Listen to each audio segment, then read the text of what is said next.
Hai, nama saya Fiba Ramli. Saya merupakan doodle artist dan illustrator. Saya bermula dalam industri doodle ni waktu saya tahun kedua diploma. Saya dapat offer daripada lecturer saya untuk sertai satu pertandingan macam pertandingan doodle under artis komik Malaysia. Jadi macam waktu tu saya biasa-biasa je doodle ni. Saya lukis pun motor karakter. Dan saya try masuk pertandingan tu.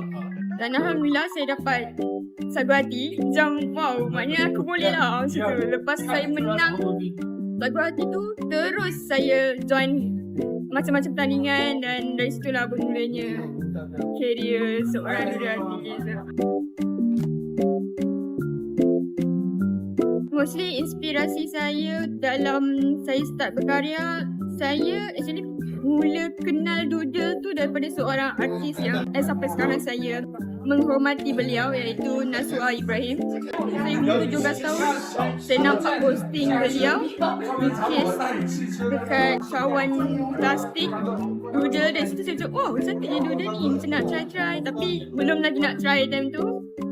Saya banyak jugalah kontak dia, tanya tips-tips. Dari situ saya explore doodle saya melalui karya beliau. Of course, saya ni belum tahap profesional lagi untuk mula spontan. Jadi saya akan, sebelum saya nak mula start berkarya tu, saya akan search dulu, tengok reference orang macam mana dia lukis ni, lukis tu. Jadi saya apply, start lukis sketching.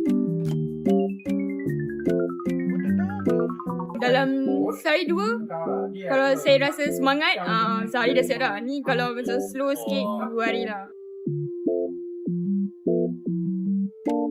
Sebagai seorang artis, every artist lah memang akan mengalami art block.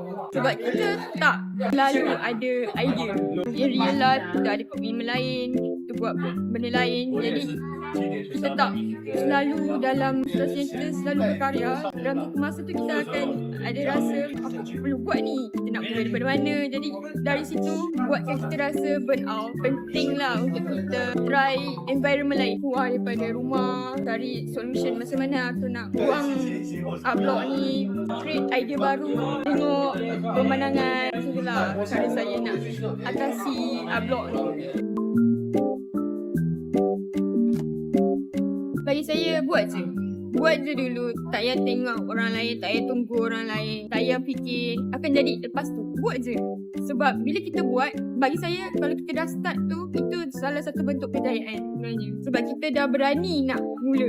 Kita kena start juga. Keep believing in yourself lah, yang you akan grow sikit-sikit. Sebab art ni, progress dia panjang. Sikit-sikit tu, lama-lama you grow daripada you nothing to everything. Jadi kuatkan semangat, percayakan diri you. Don't let anyone dim your light.